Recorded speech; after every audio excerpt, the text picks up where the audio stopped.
Selamat datang. Kali ini kita akan bedah tuntas salah satu buku paling berpengaruh, Atomic Habits, karya James Clear. Siap-siap ya, karena isinya benar-benar bisa mengubah cara kita memandang kebiasaan. Oke, kita mulai dari pertanyaan ini. Kita semua pasti pernah ngalamin ini kan? Awalnya semangat banget, motivasi penuh, lama-lama niat baiknya luntur gitu aja. Nah, menurut James Clear, ini tuh karena fokus kita seringkali salah tempat.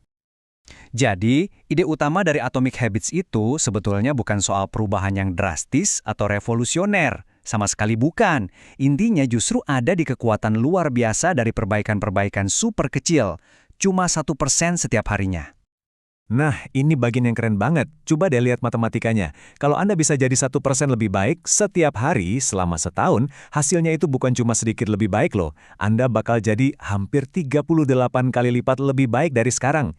Ini yang namanya compounding effect. Tapi hati-hati, ini berlaku sebaliknya juga. Kalau 1% lebih buruk tiap hari, ya hasilnya anjlok sampai mendekati 0. Jadi perubahan-perubahan kecil inilah yang justru jadi penentu segalanya.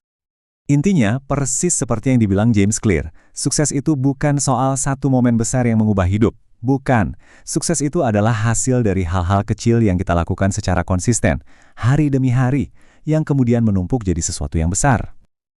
Tapi kenapa ya kita sering banget nyerah di tengah jalan? Coba bayangin deh, pas Anda baru mulai olahraga. Seminggu pertama, hasilnya nggak langsung kelihatan kan? Nah, itu karena kita berharap kemajuan itu lurus aja grafiknya. Padahal hasil yang paling besar itu seringnya datang belakangan. Fase yang bikin frustrasi inilah yang disebut dataran potensi laten. Nah, ini dia, analogi yang pas banget. Usaha kita itu nggak ada yang sia-sia. Semuanya itu tersimpan. Mirip kayak manasin es batu. Kan butuh waktu sampai suhunya pas dan akhirnya meleleh. Hasil terbesar itu baru akan kelihatan kalau kita sabar melewati fase frustrasi di awal tadi. Oke, dari sini kita sampai pada satu pergeseran cara berpikir yang sangat penting. Seringnya, yang jadi masalah itu bukan tujuan kita. Tujuan kita biasanya udah bagus kok. Yang jadi masalah itu sistem kita. Gini deh bedanya. Tujuan itu hasil akhirnya, ya kan? Misalnya, mau beresin kamar. Udah, gitu aja. Tapi kalau sistem, itu prosesnya. Contohnya, setiap kali keluar kamar harus ada satu barang yang dirapikan. Kelihatan bedanya kan? Nah, yang menarik, orang yang berhasil sama yang gagal, itu tujuannya seringkali sama persis. Yang beda itu, ya sistemnya. Oke, terus gimana dong cara kita membangun sistem yang lebih baik ini? Tenang, untungnya ada kerangka kerja yang simple banget.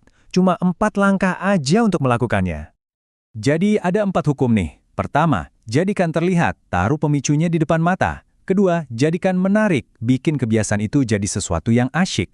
Ketiga, jadikan mudah, kurangi semua rintangan buat mulai. Dan yang terakhir, keempat, jadikan memuaskan, kasih hadiah langsung ke diri sendiri. Kalau 4 hukum ini digabung, kebiasaan baik itu bahkan jadi otomatis. Tentu aja, kerangka kerja ini nggak cuma buat membangun kebiasaan baik. Terus, gimana kalau kita mau ngilangin kebiasaan buruk? Gampang, tinggal kita balik aja aturannya. Dengan membalik setiap hukumnya, kita bisa bikin rintangan buat kebiasaan buruk. Jadikan tak terlihat. Ya, sembunyiin pemicunya. Misalnya, singkirin semua camilan dari meja kerja. Jadikan tak menarik, fokus ke sisi negatifnya. Jadikan sulit, tambah 1 langkah ekstra, misalnya cabut kabel TV setiap habis nonton. Dan terakhir, jadikan tak memuaskan, bikin konsekuensinya terasa saat itu juga. Nah, pada akhirnya, semua ini bukan cuma soal apa yang Anda lakukan, tapi lebih dalam lagi, ini soal siapa diri Anda. Tujuannya itu bukan cuma membaca buku, tapi menjadi seorang pembaca. Bukan cuma lari maraton, tapi menjadi seorang pelari. Kebiasaan-kebiasaan Anda itulah yang membentuk dan membuktikan identitas diri Anda. Dan ini membawa kita ke pertanyaan paling fundamental yang bisa kita tanyakan ke diri sendiri kalau kita mau berubah. Jadi, ini dia intisari dari semuanya. Setiap kebiasaan kecil yang kita lakukan itu bukan sekedar perbaikan kecil. Anggap saja setiap tindakan itu adalah satu suara yang kita berikan untuk memilih akan jadi orang seperti apa kita di masa depan.